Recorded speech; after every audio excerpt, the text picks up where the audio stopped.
Bayangkan kalau kiamat tiba-tiba terjadi. Begitulah agaknya terkejutnya kita. Kiamat terjadi tapi belum sempat berbakti kepada orang tua. Dosa belum sempat meminta maaf. Silap dan salah berapa kali kita kencing di kainnya yang bersih.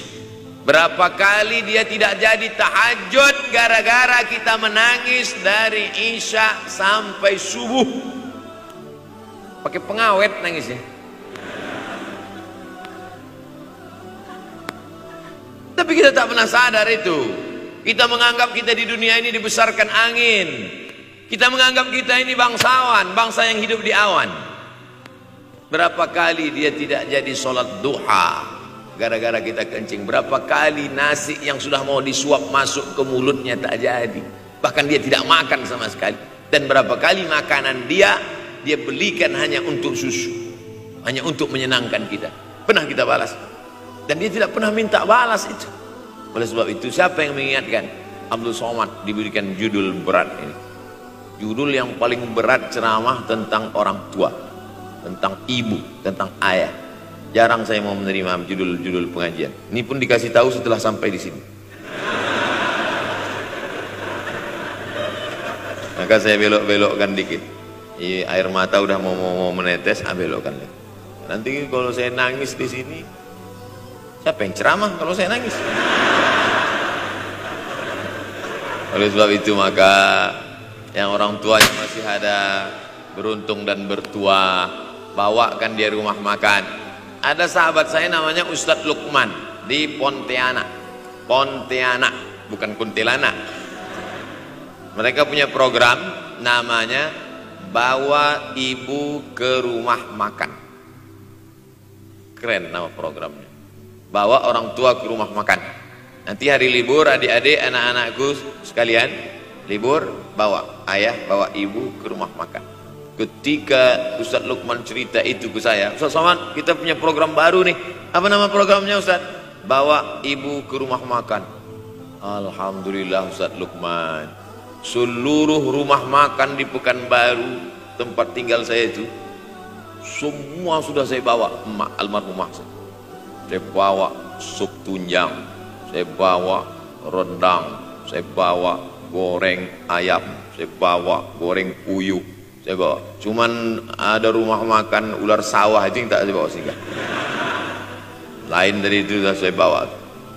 Tak ada penyesalan dalam hati. Senangkan hatinya. Apa pakaian yang dia suka.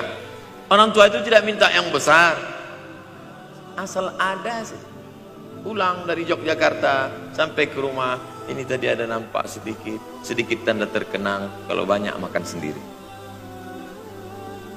Ketika dia senang melihat itu, bahagia hatinya, nampak senyum di tepi bibirnya, pada saat itulah rahmat Allah terbuka. Pada saat itulah ridha Allah datang. Mengapa sulit mencari pekerjaan? Mengapa payah mencari penghidupan? Salah satu yang mempersempit ridha Allah itu adalah karena tidak berbakti kepada orang tua. Oleh sebab itu maka judul tema yang diberikan birrul walidain, berbakti kepada orang tua, bahagiakan. Ini ada juga ini anak-anak yang sudah sukses ini, papa, mama sudah meninggal, papa jangan risau, silakan terbang ke Yogyakarta, ada adik di sana, silakan terbang ke Surabaya, ada kakak di sana, silakan terbang ke Kuala Lumpur, ada keluarga di sana, jangan hiraukan. Kata bapaknya, kalian terbangku saja kalian pikirkan, kemana aku hinggap tak kalian pikirkan. Ada sebagian orang ketika ibunya meninggal dunia, marah dia, mengamuk dia anggap kebahagiaan itu sudah hilang, padahal membahagiakan orang tua dua-dua adalah tanggung jawab kita. Kalau dua-duanya sudah tidak ada Pak Ustadz, masih ada keluarga. Ada keluarga. Al-khalah bimasabatil saudara ibu, kakak ibu, adik ibu, sama seperti ibu. Sambung lagi silaturahim, buat dia senang, buat dia bahagia. Man ahabba yubsatalahu fi rizqihi, siapa yang mau lapang rezekinya, wa yunsa'alahu fi atharihi, dipanjangkan umurnya, falyasil rahimahu, hendaklah dia menyambung tali silaturahim. Saya ceramah di satu kota. Sampai di kota itu saya melihat rumah besar, megah, mewah, seperti istana. Cuman saya segan mau nanya. Gak mungkin saya tanya, Pak, ini hasil dari apa? Saya tengok, saya ingat. Kawan-kawan saya yang ikut ke situ seperti ngelihat kucing semuanya. Besar, mantap. Setelah duduk, makan, habis makan, minum. Habis itu Sohibul Bait yang punya rumah pun cerita. Ustadz Abdul Somad, iya Pak. Dulu ini hanya bambu-bambu yang dikasih daun, yang dikasih terpal. Tempat apa Pak? Tempat ibu saya buat pengajian. Setiap tahun dibuat begitu. Pasang tiang-tiang kayu, pasang terpal, daun-daun, pengajian ramai. Sampai akhirnya saya berkata, Bu, pengajian kita hentikan saja, stop. Saya tidak sanggup lagi pasang tenda, pasang terpal ini. Tapi akhirnya apa kata ibu saya? Nanti setelah saya tidak ada, pengajian ini terus kamu buat. Allah bukakan pintu rezeki Ustaz Somad. Inilah yang terjadi sekarang. Saya belikan orang tua saya itu rantai, saya belikan gelang, saya belikan cincin. Bulan depan saya datang, sudah nggak ada lagi. Mana gelangnya Mak? Nggak ada. Mana rantainya Mak? Nggak ada. Mana cincinnya? Nggak ada. Kemana? Itu kan emas mahal. Sudah saya jual. Untuk apa? Untuk bersedekah ke fakir miskin. Rupanya gelangnya, rantainya itu habis dia berikan sedekah fakir miskin. Tobatkah si bapak untuk berbakti? Tidak. Bulan depan dia belikan lagi.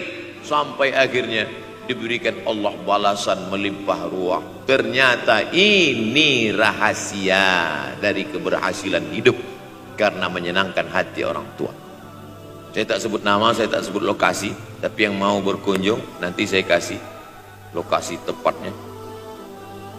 Saya kasihkan nanti alamat dari Google, saya kasih.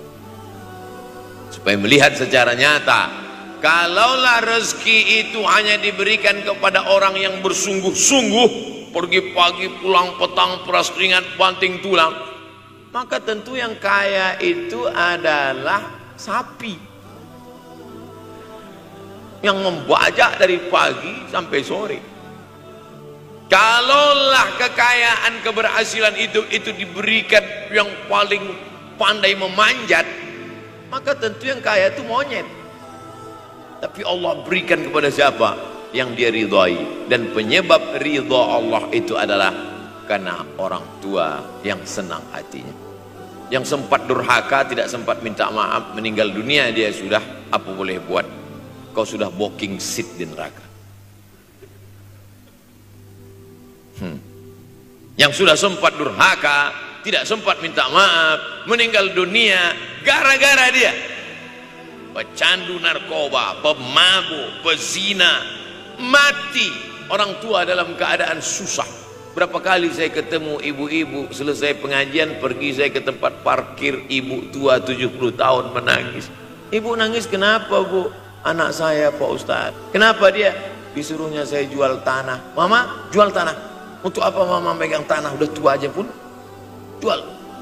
Mestinya anak itu yang menyenangkan hatinya di hari tuanya, bukan malah menyuruh jual tanahnya. Jual tanah supaya dia bisa bangun rumah, jual tanah supaya dia bisa menyekolahkan anak-anaknya. Na'udzubillah. Sudahlah tidak membahagiakan, malah menyusahkan.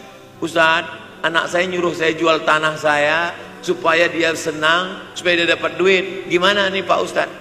Mungkin si ibu berharap saya menjawab, ibu sabar aja ya Bu, sabar ya. Ibu salah tanya Bu. Kalau mau sabar cari ustadz lain, ada spesialis sabar, bukan saya. Begitu dia kasih tahu, anak saya maksa saya jual tanah saya, Pak Ustadz gimana? Mana alamat rumah anaknya?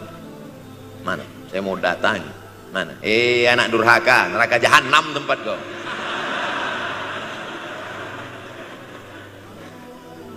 Tak mau dia ngasih alamat. Rupanya dia takut nanti anak saya malah marah sama saya Pak Ustadz. Saya kasihan. Mudah-mudahan Allah berikan kekuatan pada ibu. Tapi cerita ini bukan satu dua contoh kasus.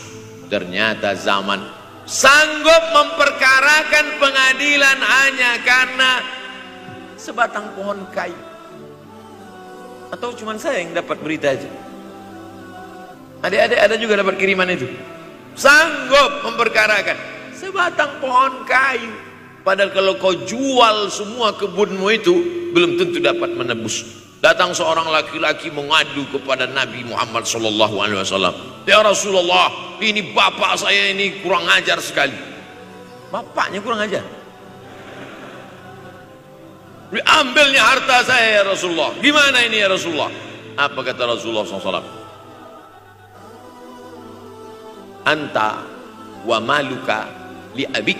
Anta sampai ke tempat kita jadi ente. Anta wa maluka, ente, harta ente, li abik, punya bapakmu. Jangankan hartamu yang di rumah itu, dirimu pun punya bapakmu. Nabi membela, seolah-olah Nabi berkata, apa yang diambil itu belum ada apa-apanya dibandingkan melepuh kulitnya untuk memberikan engkau sesuap makanan yang halalan thayyibah. Orang yang durhaka pada orang tuanya, insya Allah anaknya juga akan durhaka kepada dia.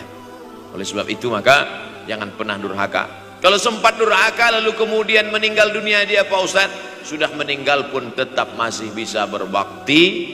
Pertama dengan doa, kedua dengan sodakoh. Kalau kebetulan rezeki banyak sodakoh. Kalau tidak ada rezeki melimpah, doa.